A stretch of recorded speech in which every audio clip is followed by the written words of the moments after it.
circunstancias tan especiales que concurren en este día, pero no por ello va a estar exenta de espiritualidad, ¿verdad? Porque nada, vamos a hablar precisamente de Jesucristo, del nacimiento de Jesucristo. Como lo hemos titulado en esta mañana, aquí el título es La noche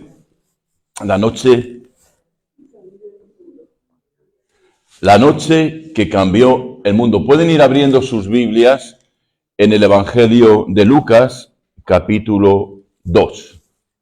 Hoy nos vamos a sumergir en uno de los relatos más conmovedores y significativos de toda la Escritura. El nacimiento de nuestro Señor y Salvador Jesucristo.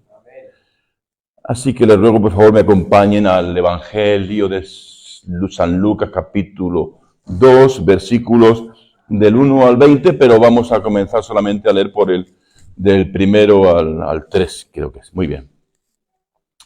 Fíjense, estimados hermanos, que tal vez no fue en esta época del año, ni tampoco en este día, en el cual nació Jesús. ¡Aleluya!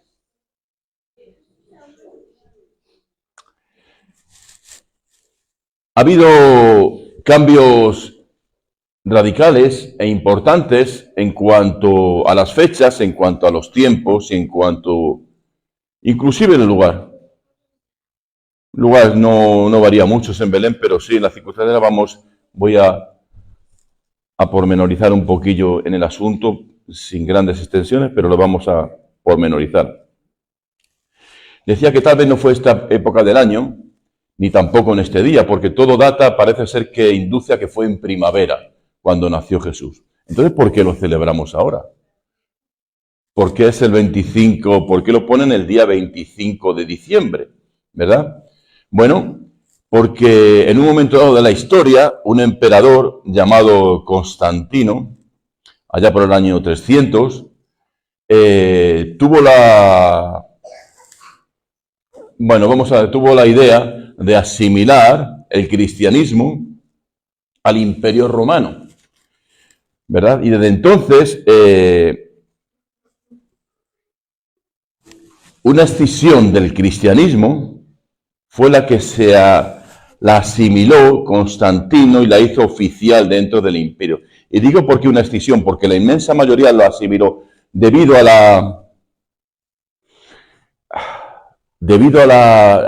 la potencia y el poder que tenía el Imperio Romano. Todo el mundo debería hacerse de esta nueva corriente religiosa, que era la iglesia que había fundado Constantino, la iglesia romana del cristianismo. Pero no olvidemos que en toda rebelión, en todo cambio, siempre hay un remanente. Y quiero decir que este remanente de cristianos son de los cuales nosotros, o quizás yo personalmente, no sé tú, bueno, yo creo que también tú, los cuales me gusta ser identificado con este remanente que no se asimiló a esa corriente dura del Imperio Romano, que vuelvo a repetir, le llamamos la Iglesia Católica, Apostólica. ¿Y de dónde? De Roma, romana. Por eso lo asimiló el Imperio Romano. ¿Y por qué hizo esto Constantino?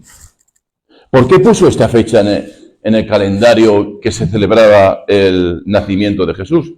Bien, pues porque el Imperio Romano hasta esa fecha celebraban la adoración al sol, el sol Invictus, y lo celebraban el día 25 de diciembre.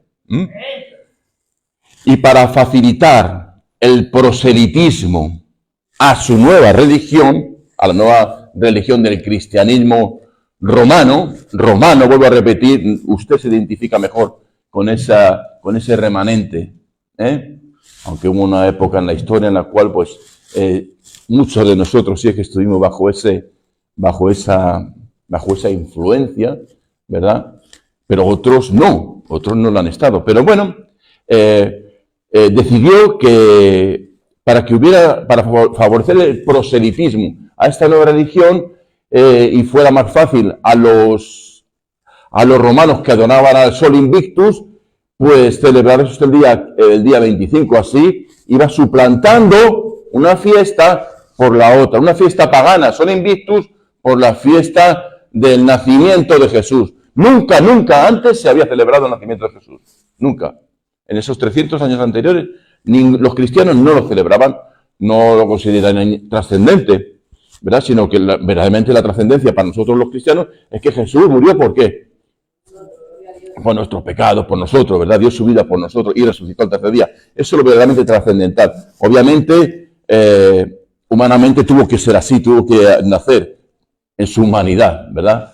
Jesucristo, ¿verdad? Entonces, bueno, la apisonadora del Imperio Romano podía aplastar cualquier rebelión que no se quisiera asimilar al nuevo cristianismo. Y así lo hacían, ¿eh? Y así lo hacían. El que no creyera, pues, tenía graves problemas. Así que se empezó a fundar esta nueva religión y se empezó a celebrar el día 25 de diciembre. No vamos a entrar en más aspectos, pero por lo visto, y si estudiamos un poco la palabra de Dios, veréis, lo voy a dejar esto como para que vosotros lo desarrolléis, lo escudriñéis en las Escrituras, veréis cómo no es en estas fechas cuando se celebra, porque por una serie de factores en cual los pastores no eran invierno, sino que era más bien en primavera, cuando podían salir a pastorear a la gente, a las ovejas, disculpad, pastorear a las ovejas, era más bien en primavera, debido al clima que se registra en las Escrituras, ¿verdad? Pero bueno, ahí se quedó, lo impusieron el Imperio Romano y así se inició. Así que estamos situados en el año 3350 de la contabilidad judía. Digo aproximadamente porque las fechas son muy difíciles de poder darlas con total exactitud. Pero estamos en el año 3350 del judaísmo, ¿verdad? Cuando viene el Mesías esperado por esos judíos, ¿verdad? Y entonces, como él no lo reconocen, siguen contando a partir de 3500, de tal manera que hoy los judíos andan por el año 5700 y pico. No recuerdo exactamente. Pero desde ese momento, Constantino también decidió que el año 0 empezaba a contarse del nacimiento de Jesús. Y ahora estamos por el año 2020, ¿qué? Es que ya estaba en el 24, poniendo unos anuncios del año 2024, digo, a ver si ya nos saltamos de año en año. Así que vamos a leer Lucas capítulo 2, versículos del 1 al 3.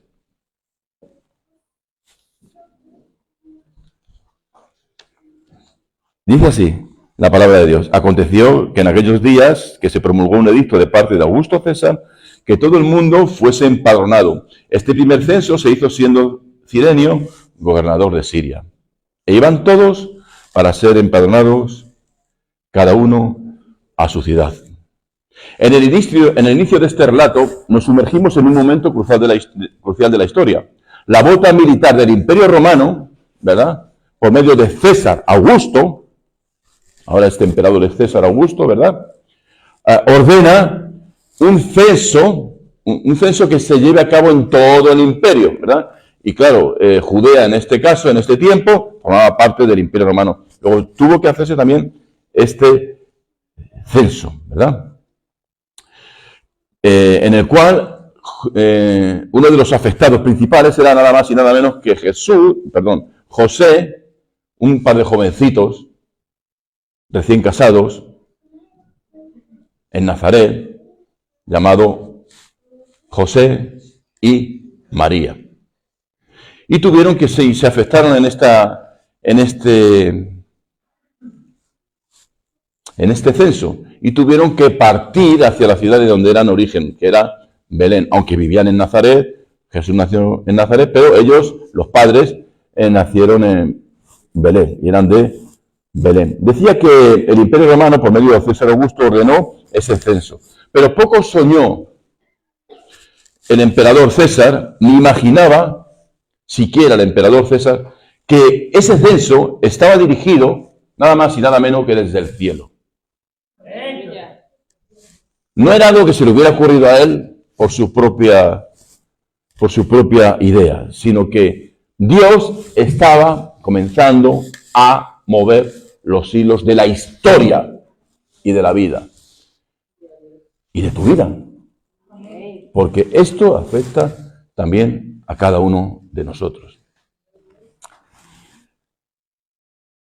La arrogancia del decreto del César, pues ni siquiera se le pasaba por la cabeza de que pudiera haber un Mesías que comenzara a tomar vida y fuera empadronado precisamente para ser denominado el rey de los judíos. ¿Verdad?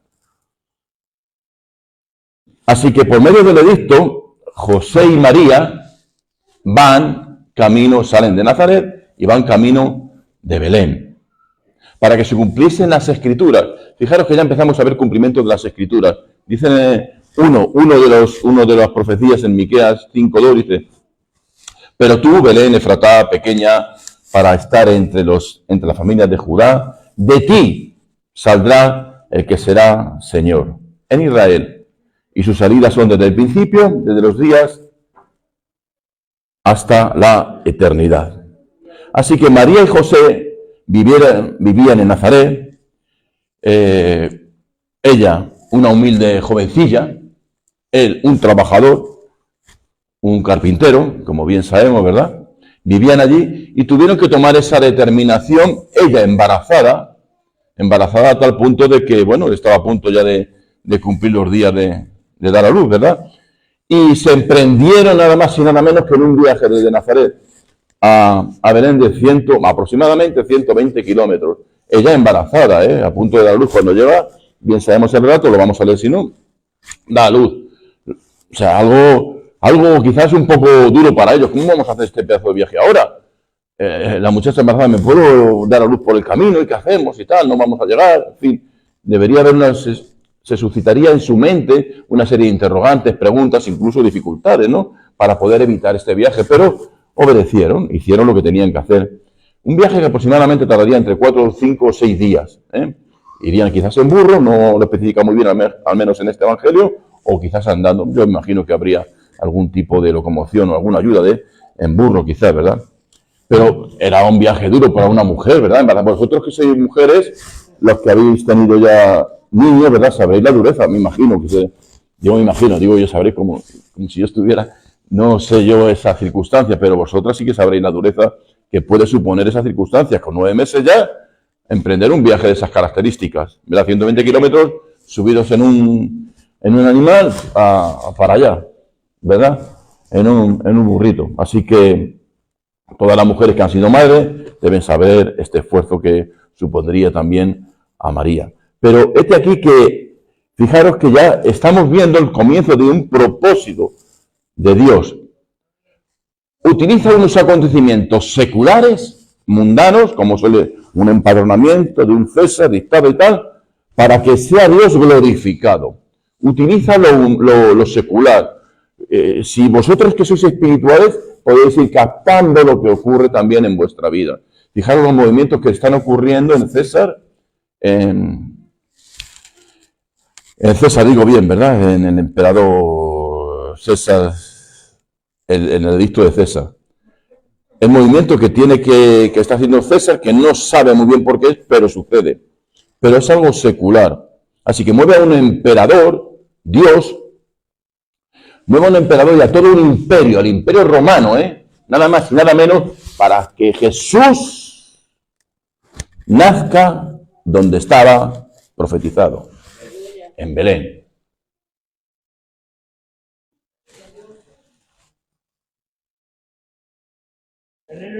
Dios, desde el cielo, manda a César que dicte este tipo de leyes, que favorezcan el cumplimiento de la profecía anteriormente mencionado. Por eso, queridos hermanos, los caminos del Señor son insondables. Dice en Romanos 11:33, qué profundo es el conocimiento, la riqueza y la sabiduría de Dios. Qué indescifrables son sus juicios e impenetrables sus caminos.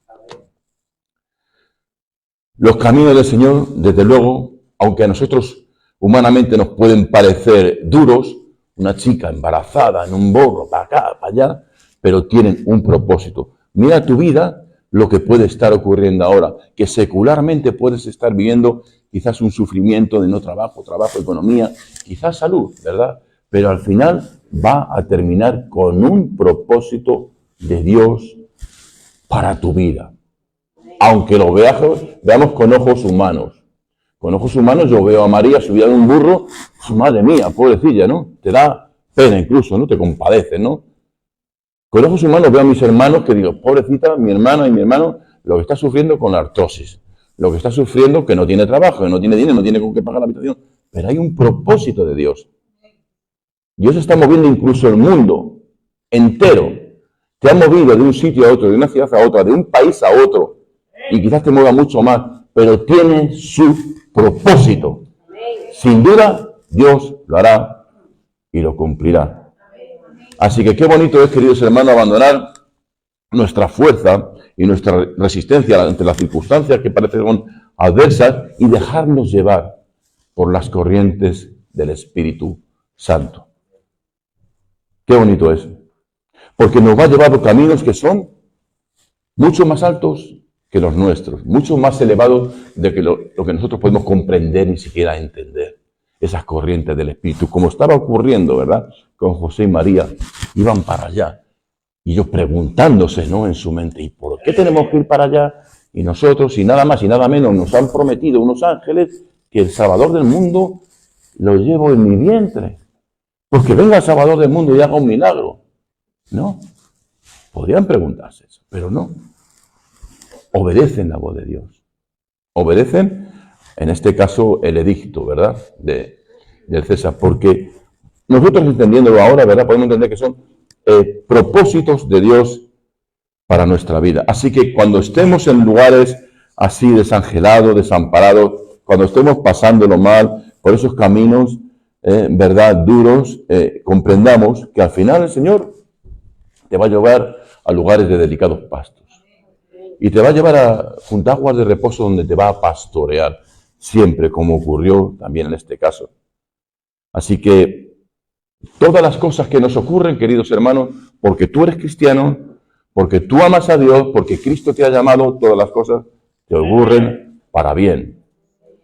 Aunque sean duras, aunque vayas como María en un borrico ahí, embarazada la pobre, aunque tus circunstancias, tus dolores, tu adversidad, pero al final Dios se va a glorificar en tu vida, no te quepa duda. Así vemos que Dios está en el control de la historia del ser humano y nos utiliza a nosotros como sus instrumentos, como sus siervos.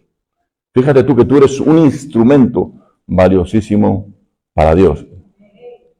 Cada evento que sucede, cada circunstancia que sucede, no sucede porque sí. Dios tiene un propósito. Dios permite todo eso, porque Dios cuida de nosotros, aun en medio de las circunstancias adversas que aparentemente vemos. Pero Dios tiene un propósito y un buen fin, porque todo va a ser bueno para nosotros. Lucas capítulo, seguimos en el capítulo 2, no nos vamos a mover, versículo 4 al 7 dice así. ¿Quién me puede ayudar a leerlo? Voy a ver un poquito, tengo la voz. Levante la mano, por favor, que le van a llevar el micrófono. Marta, ¿le veis el micrófono a la mano? Espera un momento, Marta, que te van a llevar el micro para que se grabe.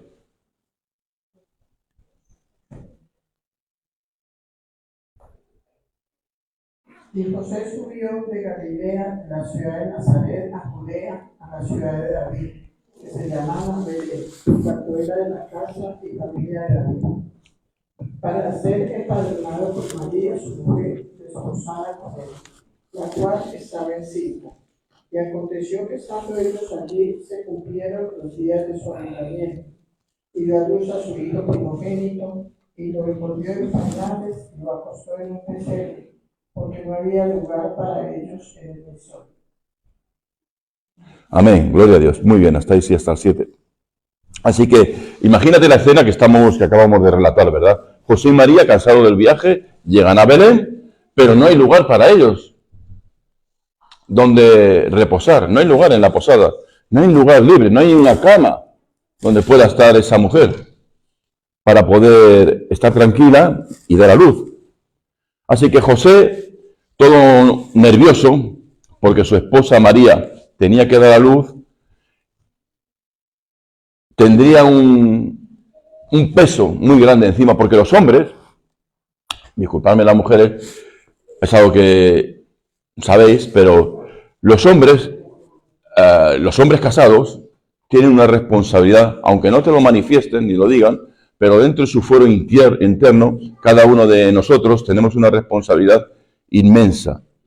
No es nada de machismo, de verdad, pero tenemos una responsabilidad, aunque no se diga, de cuidar a la mujer, cuidar y protegerla.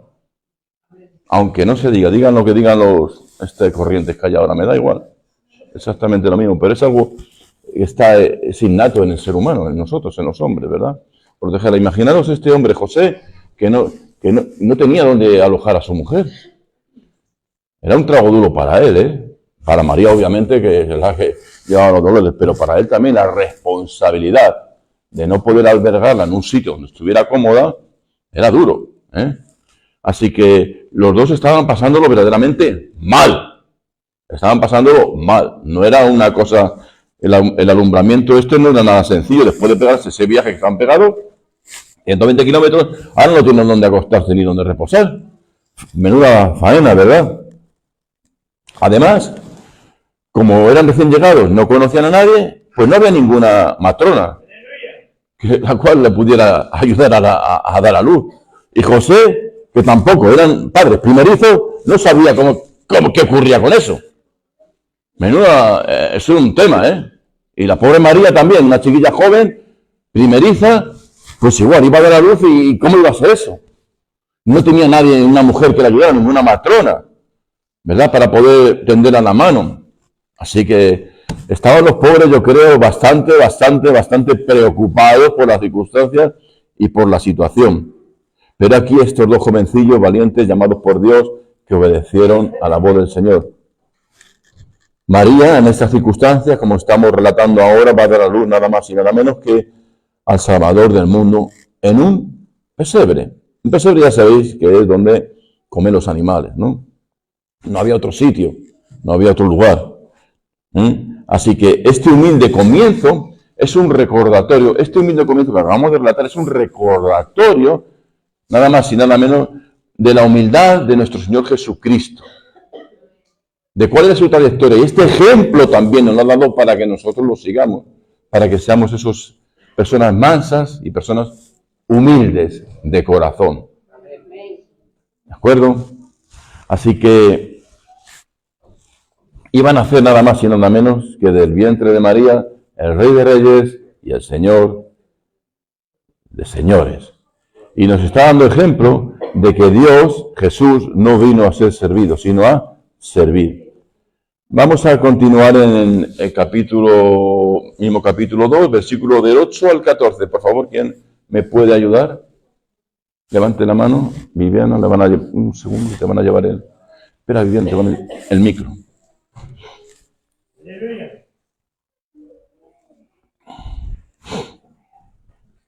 Los ángeles y los pastores.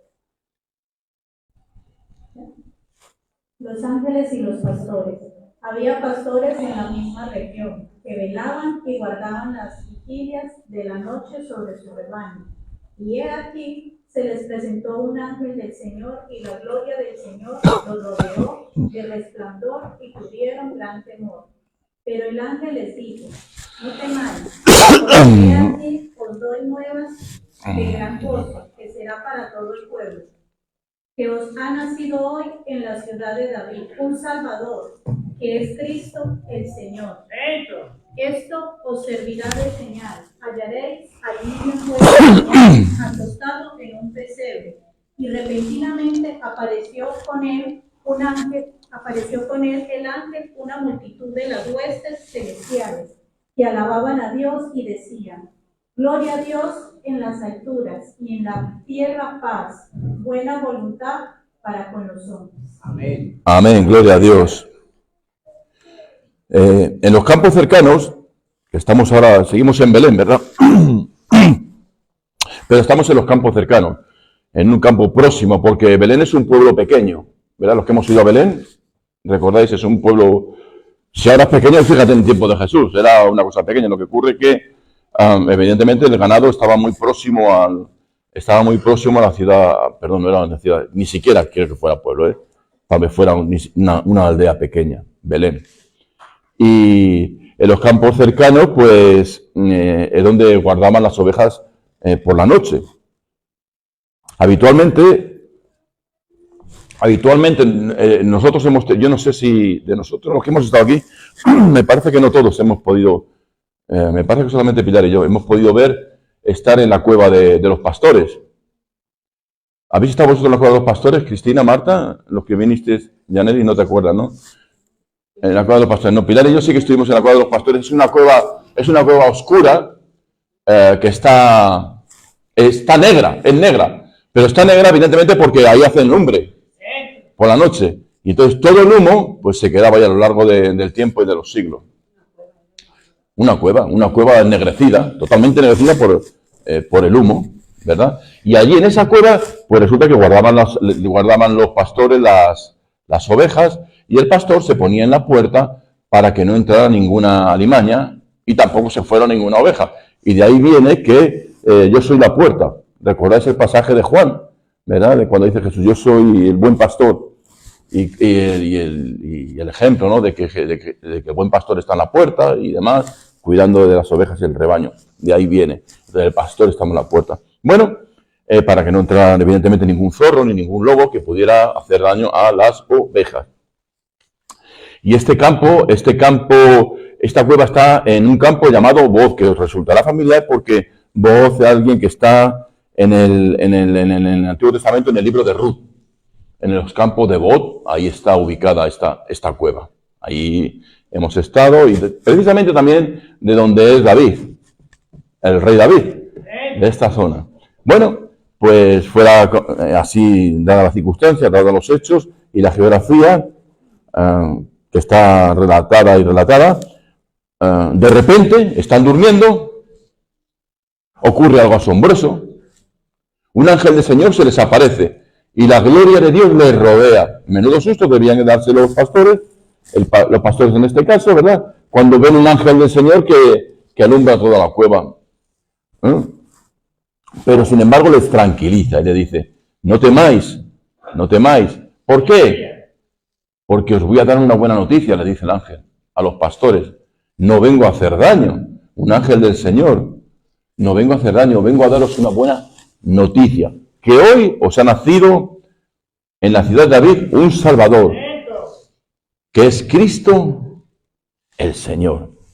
Queridos hermanos, estos pastores creyeron al ángel y le dio unas determinadas señales para que comprobaran que verdaderamente que lo que le estaba diciendo era real y era cierto. Estos pastores estaban ajenos, fijaros, se le anuncia nada más y nada menos que a los pastores. Esto quedaros porque es muy importante, ¿verdad?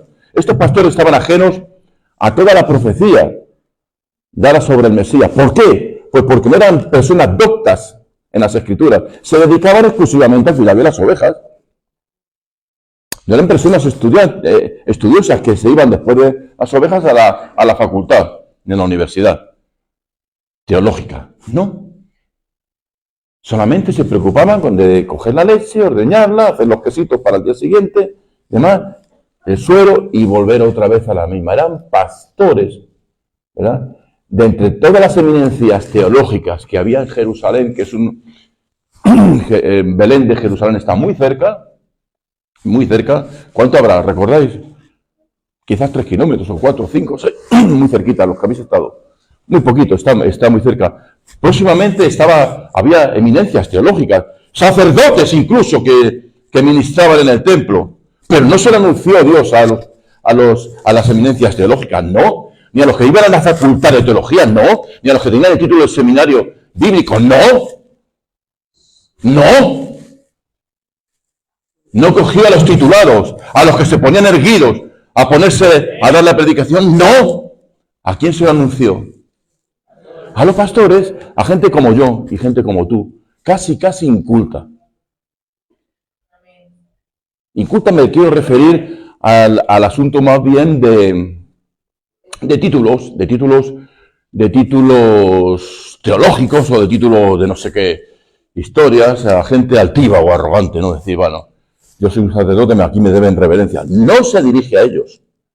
No se lo dice, ¿no? Además, en Belén también había sacerdotes, porque los sacerdotes de vez en cuando salían del templo de Jerusalén y se iban o bien a dormir a Jericó. Eso estaba bastante más lejos. Recordáis, un sacerdote pasaba de Jerusalén a Jericó. Sí, el buen samaritano. En este caso también iban a dormir a Belén. Los sacerdotes no todos dormían en el templo, ni todos dormían allí. Y había sacerdotes y gente teológica muy bien preparada, que podían ratificar exactamente lo que decía la profecía. No, es que lo dice el libro de Miqueas. Lo han profetizado en otros libros de Isaías, que el Mesías no iba a venir aquí. No, se lo dice a los pastores. A gente sencilla, a gente humilde, a gente como nosotros. A los humildes. Dios vino a los humildes, vino a los sencillos, no vino a los arrogantes, no vino a los altivos, no vino a los titulados. ¡No! Vino a un joven carpintero en Nazaret, a una chiquilla joven que se había quedado embarazada por el Espíritu Santo, pero estaba embarazada, los demás la podían acusar, ¿verdad? Gente que no tenía esos títulos nobiliarios ni esos títulos teológicos, ¿verdad? Y hoy en día, ese mismo Jesús, ese mismo Dios que cogió a los pastores, que escogió a José, escogió a María, te escoge a ti, ¿verdad? Dice 1 Corintios, pues mirad, hermano, vuestra vocación, que no sois muchos sabios según la carne, ni muchos poderosos, ni muchos nobles, sino que lo necio del mundo escogió Dios. ¿Para qué? Para avergonzar a los sabios. Y lo débil del mundo escogió Dios para avergonzar a lo fuerte. Y lo vil del mundo y lo menospreciado, como podía ser María, escogió Dios y lo que no es para deshacer lo que es, a fin de que nadie se jacte en su presencia. La noticia fue asombrosa. Ha nacido el Salvador del mundo. Y ha nacido en un pesebre. Los ángeles entonaron un himno de alabanza proclamando paz en la tierra y buena voluntad para con los hombres. Dios mismo, a través de su Hijo, trae esa paz duradera que tiene que en ese momento albergar en el corazón de los hombres. Y la reconciliación con la humanidad. ¿Y cuál fue la respuesta de los pastores a todo esto que estaba sucediendo? Vamos a leerlo en el versículo del 15 al 20. Por favor, ¿quién lo puede? Levante la voz. Por ahí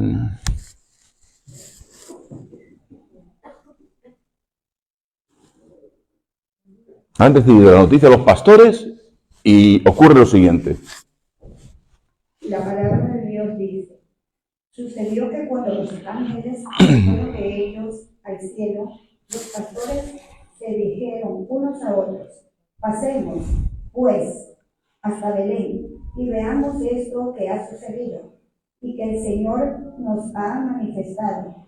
Vinieron, pues, apresuradamente y hallaron a María y a José y al niño acostado en el pesebre, y al verlo dieron a conocer lo que se les había dicho acerca del niño. Y todos los que vieron se maravillaron de lo que los pastores le decían. Pero María guardaba todas esas cosas, meditándolas en su corazón. Y volvieron los pastores glorificando y alabando a Dios por todas las cosas que habían oído y visto, como se les había dicho. Amén. Amén. Hemos leído, ¿verdad? Hemos oído, ¿verdad? Los pastores respondiendo al mensaje celestial que le había dado un ángel con determinadas señales. Encontraréis en un pesebre, con pañales y demás a un niño. Van los pastores y corren a Belén y se encuentran a María y a José y al niño envuelto en pañales. Encontraron a esta humilde familia y al niño acunado en un pesebre. Y sin embargo la gloria del Señor que había allí era espiritual. La gloria del Señor llenaba todo el lugar, todo el pesebre. Emocionados estos pastores comparten la noticia de lo que habían visto y de lo que habían oído. Y todos los que escuchaban quedaban maravillados. Queridos hermanos, estos pastores fueron los primeros evangelistas. Esa es nuestra función. Predicar que Jesús ha nacido, ha muerto y ha resucitado. Nosotros somos estos pastores. Si quieres ser humilde, como nos gusta a nosotros, que nos trate el Señor, mansos y humildes de corazón, ser elegidos también tenemos que ser evangelistas, como lo fueron estos pastores, que proclamaron el Evangelio. Fueron corriendo a proclamar el Evangelio. Los pastores convertidos en los primeros evangelistas. Regresan glorificando y alabando a Dios por todo lo que han visto, todo lo que han oído. Y María, la pobre María, digo pobre porque era rica, evidentemente, ¿no? De lo que estaba viviendo. Yo creo que según el relato del texto ni era capaz de abrir la boca, porque dice que guardaba todas las cosas en su corazón. María no dejaba que los acontecimientos se desvanecieran con el tiempo. Ella guardaba estas experiencias, atesoraba y las conservaba en su memoria, en lo más profundo de ella. Pensaría tal vez, ¿cómo de mí, una jovencilla, puede nacer el Mesías, el Salvador del mundo? Pero lo interiorizaba y lo guardaba en su corazón. María trataba de comprender el significado de todo aquello lo que estaba ocurriendo. Fijaros todo el movimiento que empezó, ¿verdad? Mueve al César, mueve al emperador, hace el censo, tienen que bajar para allá, y le había previamente les había dicho que de ti nacerá el Salvador, de un ángel del Señor. ¿Cómo puede comer todo eso? ¿Cómo se puede digerir todas esas cosas? Esta pobrecilla estaría, la pobre, no tendría ni modo de hablar, ni de explicar, ni cómo va a expresar todo lo que estaba ocurriendo en ella. Cómo es lo que estaba sucediendo. Dice que guardaba todo esto en su corazón porque esperaba respuestas. ¿Pero de dónde iban a venir las respuestas? Y no podían venir de nadie nada más que desde el cielo, esa respuesta. Y guardaba todas las cosas en el corazón. Estaba procesando todo lo que le estaba ocurriendo a esta mujer, a esta jovencilla. Gloria a Dios. Por María, por haber sido elegida. María nos muestra cómo en esa actitud de reflexión profunda puede llevar una comprensión del plan de Dios. María atesoraba las experiencias en lo más profundo. Queridos hermanos y hermanas, hoy no es el día de Navidad. No es el día de Navidad. El que nosotros creemos en la palabra de Dios. La gente lo celebra. Las personas del mundo lo celebra. Nosotros, aunque no somos de este mundo, pero tampoco somos extraterrestres. Entonces, claro, nos vemos involucrados en todo esto. Por ejemplo, los hermanos y hermanas que trabajan y le dan permiso hoy, dicen, no, es que yo no trabajo porque yo soy cristiano. Tendrá que aceptar que hoy es un día festivo y no trabajar, evidentemente, ¿verdad? Porque al final nos vemos sumidos en la corriente lo siento, lo siento, aunque no lo comprenda, nos vemos sumidos todavía en la corriente de Roma. Esto es Roma. Es Roma, una imposición romana. Y el que me está escuchando, lee la Biblia. Lee la Biblia y ahí está la verdad. Jesucristo es el camino, la verdad y la vida. Así que, queridos hermanos, lo que sí que es cierto y que celebramos es que, como bien compartía, ¿verdad?, la hermana, y orábamos, que Jesucristo nació un día en nuestro corazón. Eso es lo realmente importante. Sin Cristo estábamos perdidos. Estábamos sin rumbo, descarriados. No sabemos dónde ir. Quizás intentando ganar títulos para ser alguien en la vida, como te decían cuando eras pequeño, ¿verdad? Es que tienes que ser alguien en la vida. Tienes que estudiar para ser alguien en la vida.